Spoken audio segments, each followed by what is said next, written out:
Are you looking for some serious inspiration? Check out REI's award-winning podcast, Wild Ideas Worth Living. Each week, journalist and adventurer Shelby Stanger dives into high-impact conversations with explorers, athletes, scientists, and entrepreneurs who have turned their wildest ideas into reality.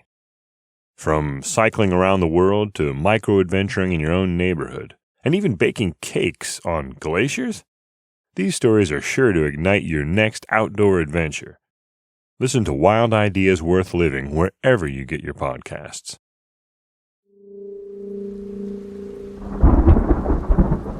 REI Co-op Studios.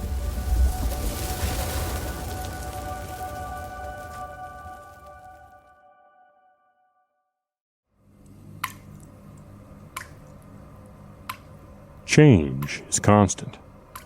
Change is unavoidable. Change can be a good thing.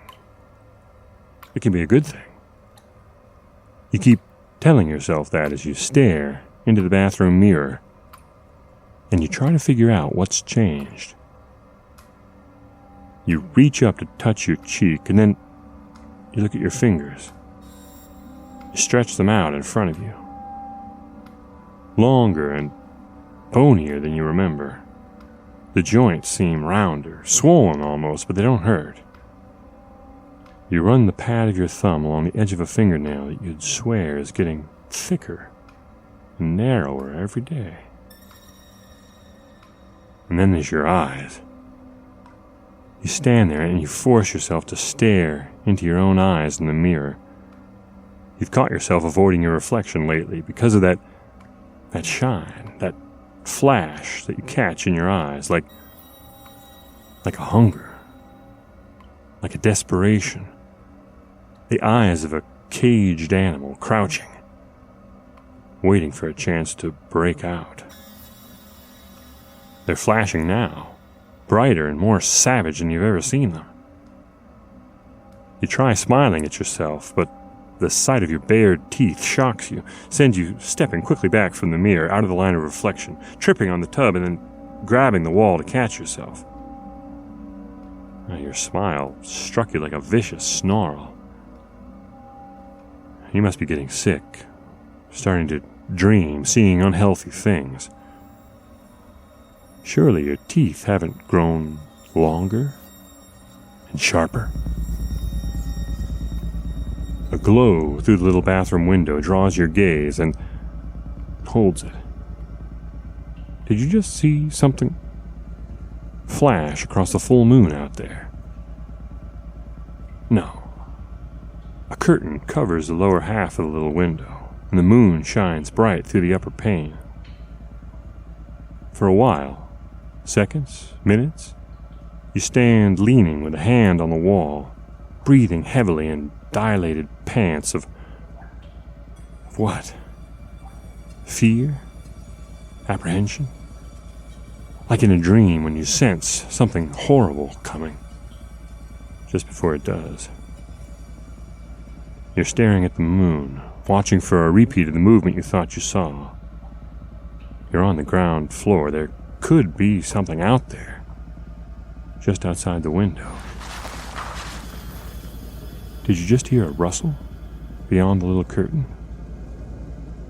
You stare at the moon, but nothing comes, except a deep, twisting pang of sudden illness. Your mouth floods with saliva. You're about to be sick. You stagger toward the toilet just beside the little window.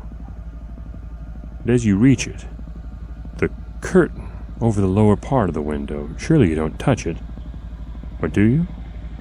But the curtain twitches open, and what you see behind it fills you with mad fear. Complete, lost, howling fear. Fear made much, much, much worse because you can't decide whether you're looking at something just outside the window or just inside it, at your own reflection. What you see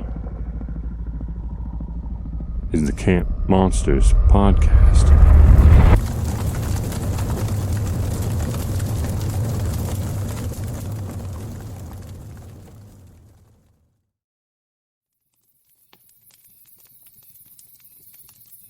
I guess if we should learn anything from our adventures on the Camp Monsters podcast, it's that things aren't always what they seem. That you can't always, or even often, trust appearances. Like the nighttime weather out here on the bayous of Louisiana. It was so sultry today, it seemed sure to be too hot for us to have a campfire tonight. We're going to have to tell our last story of the season on a screen porch somewhere, with nothing but the scream of the cicadas in the background. Nice as they are, there are times when these warm Louisiana nights make me wish I was someplace with seasons, where fall is just giving way to winter, and I can wear my Obermeyer jacket. You know Obermeyer, the pioneering producer of alpine outerwear. They've been designing and testing their top-of-the-line products in Aspen, Colorado since 1947. And have you seen their axle jackets for kids and teens? They look great, and they have all the handy detailed features you've come to expect from Obermeyer.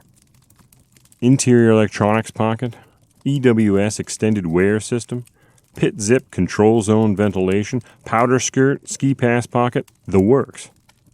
And you'll never guess what they're made out of. Plastic bottles. That's right. The revolutionary two-way stretch Reprieve fabric is made from recycled plastic bottles. You'll never look this good wearing anything else you once drank out of.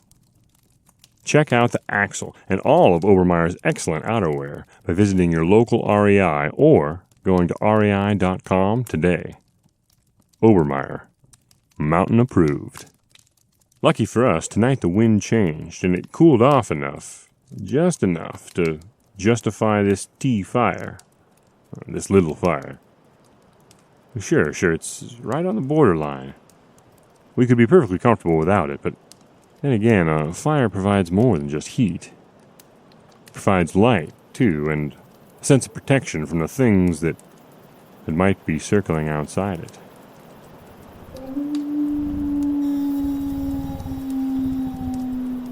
You take that howl now. That lone howl, not too far off. A little close for comfort, even. What made it? It couldn't be a coyote. It was too heavy sounding. Besides, coyotes talk as a pack. That couldn't be a red wolf. Red wolves were hunted out of here 100 years ago and more.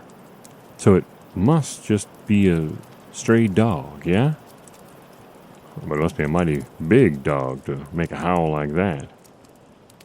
And even a big dog couldn't survive these Louisiana swamps for very long by itself.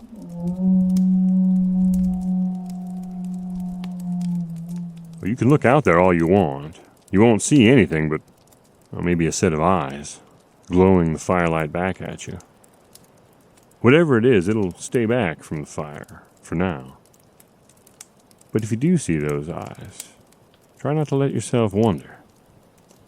Aren't they shining a few feet higher than a stray dog should? Well, Lucie saw eyes like that one October evening not long ago, not too far from here as the crow flies. But the only way out to where Lucie saw them is a winding water trail through the moss-draped trees that grow out of this bayou. Lucie didn't see the eyes by firelight, though. The beam of her sweeping flashlight caught them for an instant, and they were gone when she shone the light back toward them. She didn't think much of them, just that they looked a little bigger and redder than the others she'd seen. Well, that night had been full of flashing eyes and sounds strange to her. So this was the bayou, and her first night out on it. She'd asked for this, after all.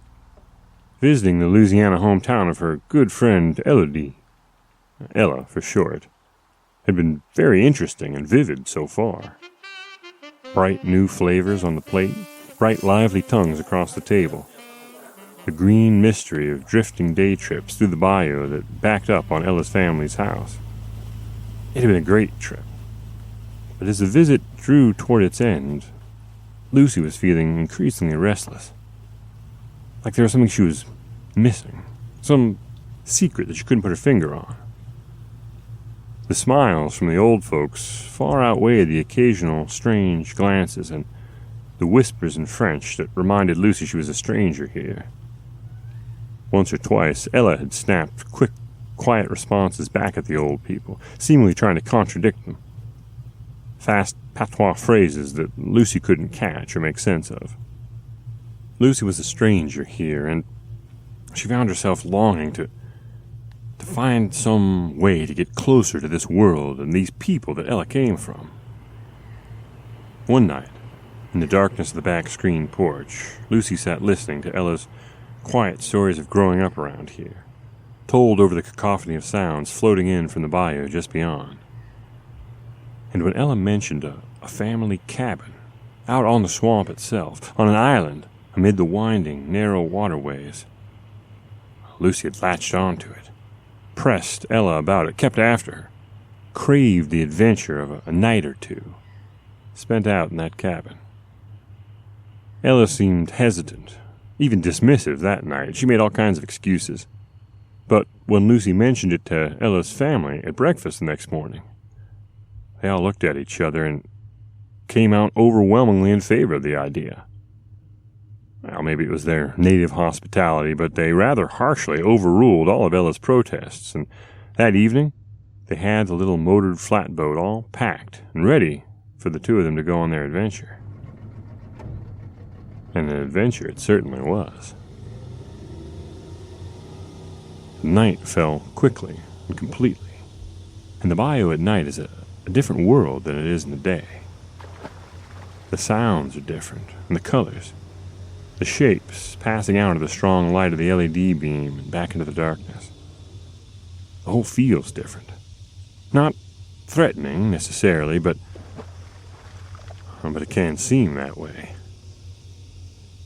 Like when you round a bend and eyes flash ahead and then disappear, and you never see what they belong to. Like how you see things moving. You imagine you see things moving in the black shadows cast behind the straggling curtains of moss. Like why you jump almost out of the boat when the big white-brown form of a swamp owl flashes close, silent and sudden, through the beam of light and gone. And then, of course, coming up on any empty, dark house in the middle of a black night is never a welcoming sight.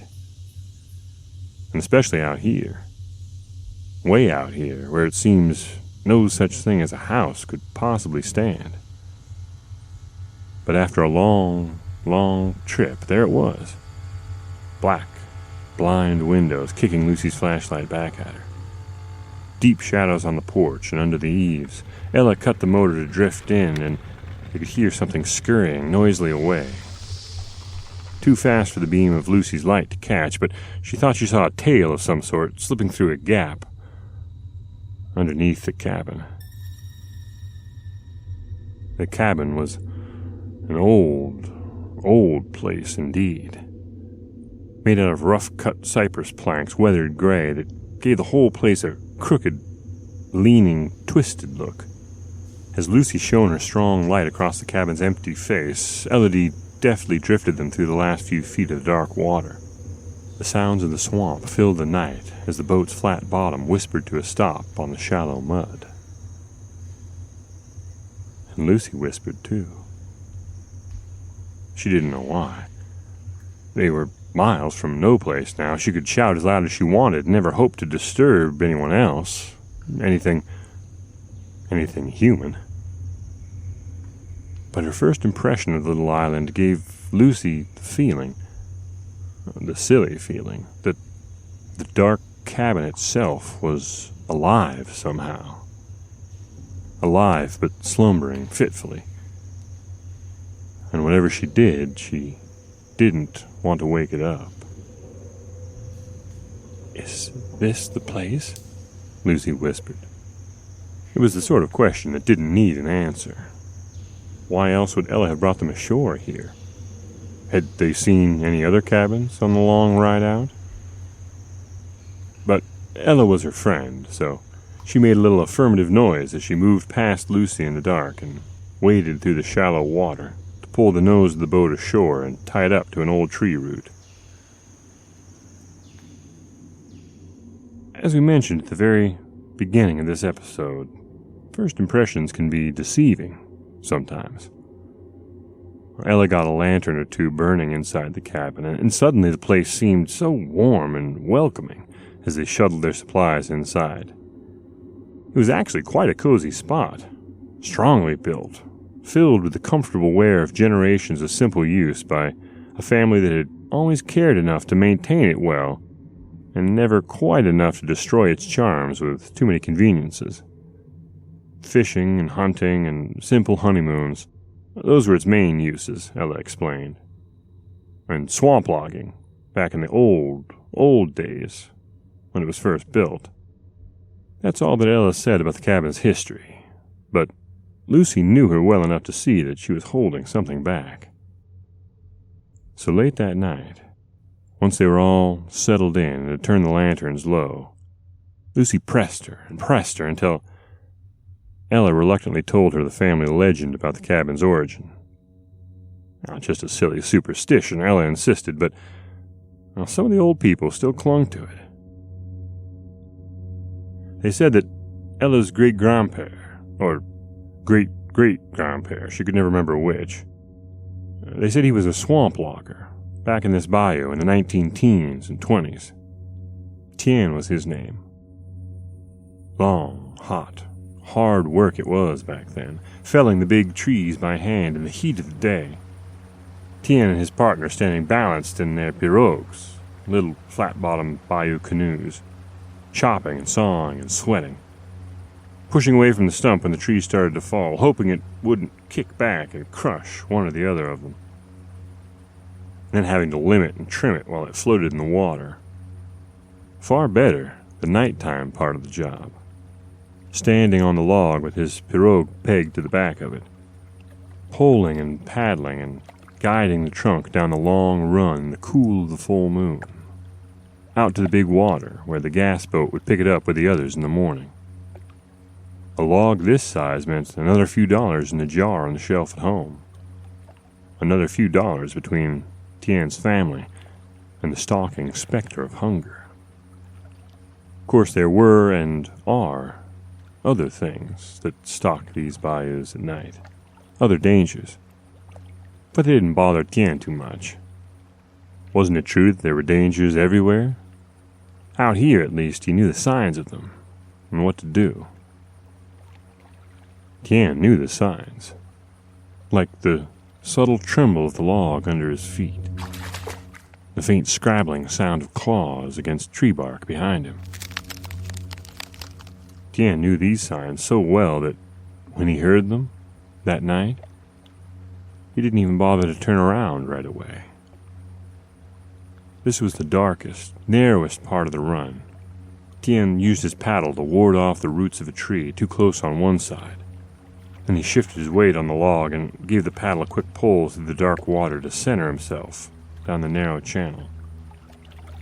The open water here wasn't much wider than the log itself, and the trees and brush were so thick that even Tien's eyes, so used to bayou nights that a full moon like this was almost like sun at noon, even Tien's eyes failed him here. So when he was finally satisfied with his course and he turned lightly around, paddle in hand, to face the sound of claws sneaking closer behind him, at first he couldn't see anything there. But he knew it had to be a turtle or a gator. Both would climb onto the log sometimes for their own reptilian reasons, to catch sun in the day or a free ride at night. Now, they probably wouldn't do him any harm, though Tien never liked to trust a gator's curiosity too far. So, as policy, Tien always knocked them off his logs. When he turned, Tien couldn't see anything, but he couldn't afford to stay looking the wrong way for too long in this tricky stretch of water, so he took a chance, swung the paddle through the air strong and low enough to smack anything close and send it sliding off into the water. Tien expected to either hit something and solve his problem, or swing through the empty air and have to take a few steps forward before his next swing. What he didn't expect was to feel the other end of his paddle caught in mid-swing and gripped in something strong, then pulled violently from his hands and thrown, splashing away into the bayou night. Some gator. Tien stood very still, listening to the blackness. He was afraid, of course, but it wasn't until he heard the growl that fear took all control. Now, a gator will growl at you. A low, rippling, rumbling sound it is, hard and cold. A big lizard sound. That wasn't what Tien heard that night. This growl was a hot-blooded one, deep, intense, and terrifying. Tien had never heard anything like it before, but he knew there was only one thing out on this bayou that could make that sound. So Tien knew what he must be about to see, and he could tell that he was about to see it, knew that a patch of moonlight was drifting closer behind him, because he could see a watery glow reflected in a pair of huge eyes creeping down the log toward him. Eyes that could only belong to a Rugaru, a wolf man, the werewolf that Tien had been told about his whole childhood growing up on these bayous, a story he'd only ever half disbelieved. He'd always hoped it was just a fairy tale, something to frighten les petits, the children. So many strange old legends swirled around the Rougarou. How you could catch the curse all kinds of ways, and then you had to transform into the hideous Rugaru every night for 101 nights before the curse would lift. Or how outsiders could catch the curse just by coming down to the bayou. And the old folks said they could see the Rougarou in their eyes even before they first transformed. Or how a Rougarou could only count up to 12, and it could be outsmarted that way. You could confuse it by trying to make it count to 13. All the strange legends he'd ever heard flashed through Tien's mind in that single instant. And none of them prepared him for what he saw when the log drifted out into the moonlight. Because there it was, a Rougarou, crouched, about to spring. It had the body of a skinny man covered in patchy, mangy, matted fur.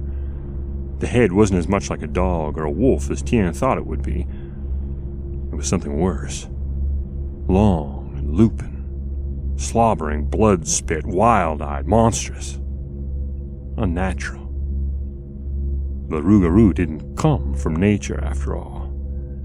It was compounded of man's evil to man, cursed to howl through the swamps for 101 nights, thirsty for the blood of other humans.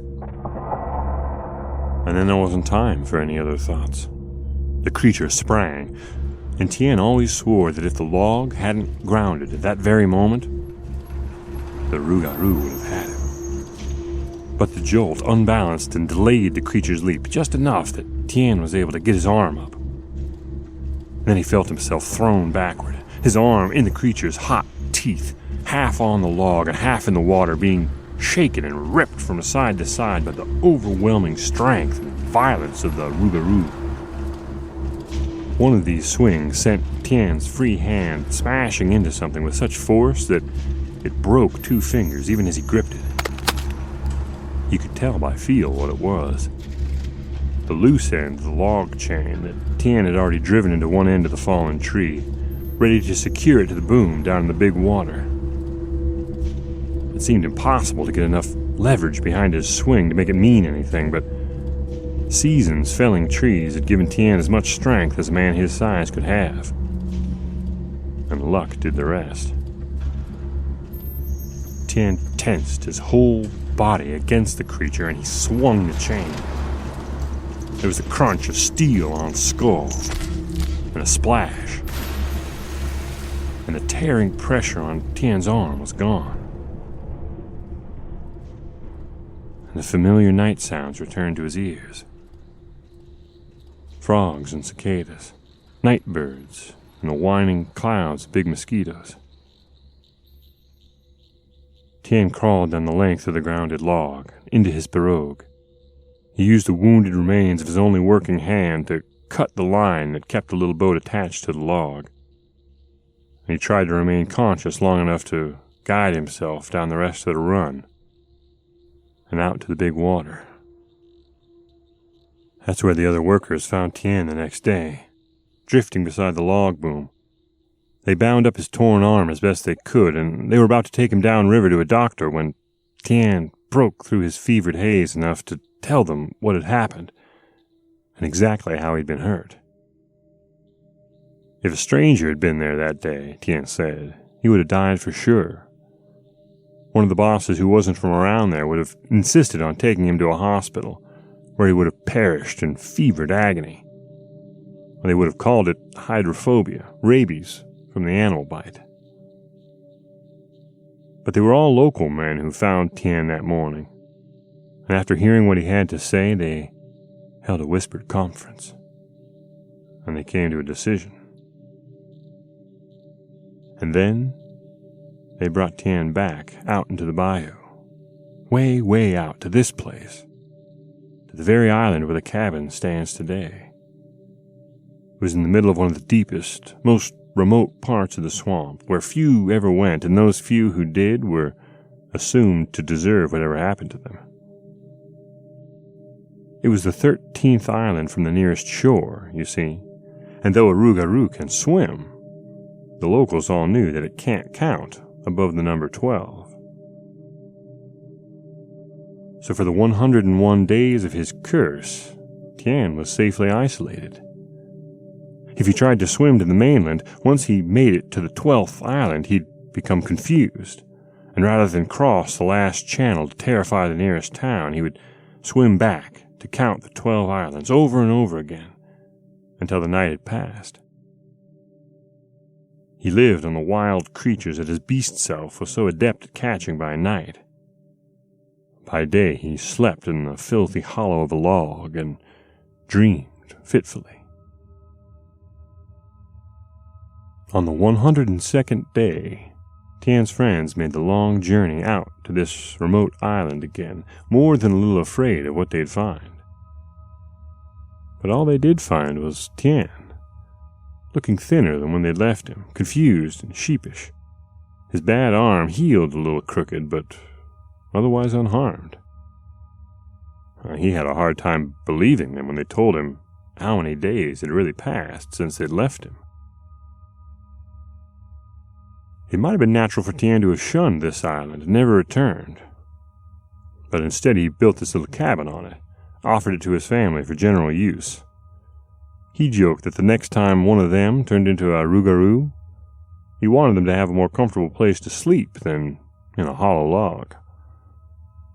And ever since then, there were little family legends, you might call them, half-jokes, times that you couldn't use this cabin, and if you asked why, the old folks would say that so-and-so is already out there, getting the old Rugaru out.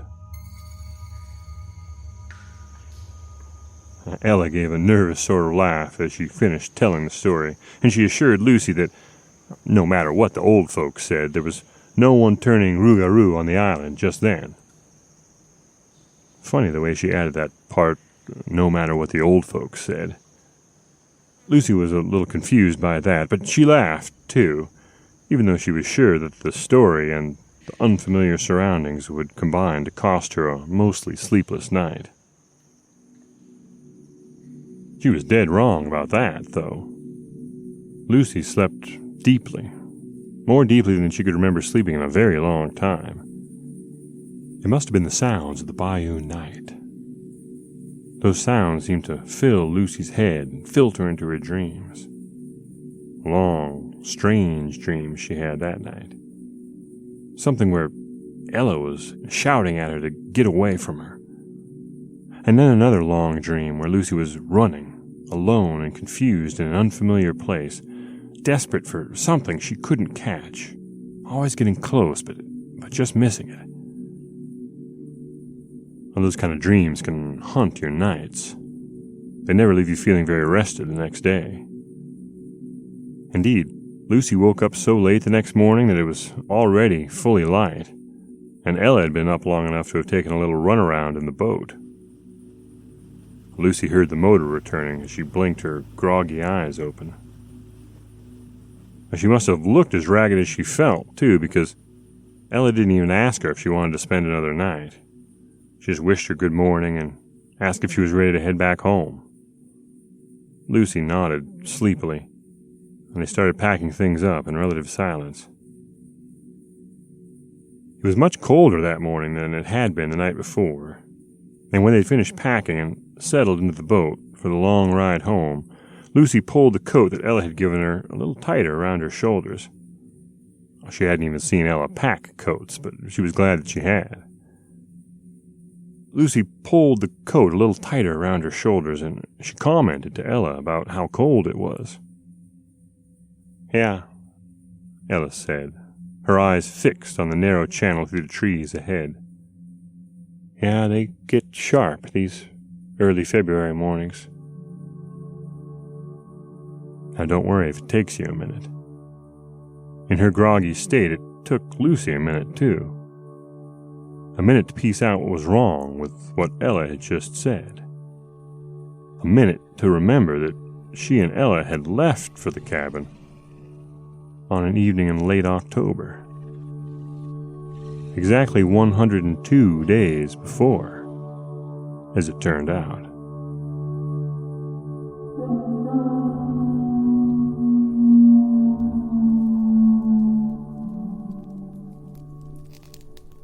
"There! Did you see? Oh my, there was... Did anyone else... Just out there, just behind you. I could have sworn it." Well, no, maybe the story was getting to me. That howl, though. Ooh, gives me the frissons every time. You know, the goosebumps. I wish I had my trusty Obermeyer jacket to warm me up. Mine's a classic. I've had it for years, and it's still going strong. That's one of the many great things about Obermeyer. Their outerwear sets styles today with quality that'll last a lot of tomorrows. A good example is the I Grow extended wear system that Obermeyer builds into a lot of their kids' products.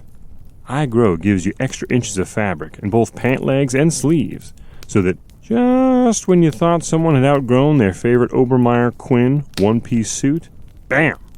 You get a whole extra ski season out of it. Obermeyer helps you keep up with your kids' growth, but it's up to you to keep up with them on the slopes. Sarah, please, I don't want to do that double diamond again.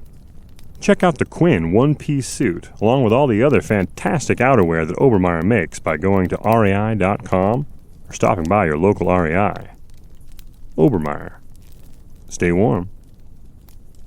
Well, I guess, as for us, all that's left to do is extinguish this last little campfire of the season and then get back to our tents or to our cars.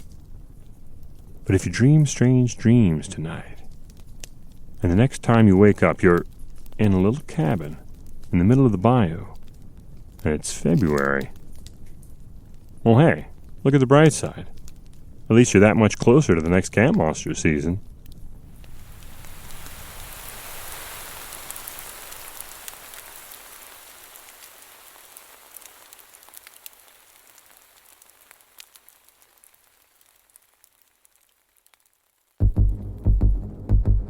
Howling in grief that this is the last episode of this Camp Monsters season, and plunging wildly through the bayou night, thirsting for more adventures, are our executive producers, Paolo Motola and Joe Crosby.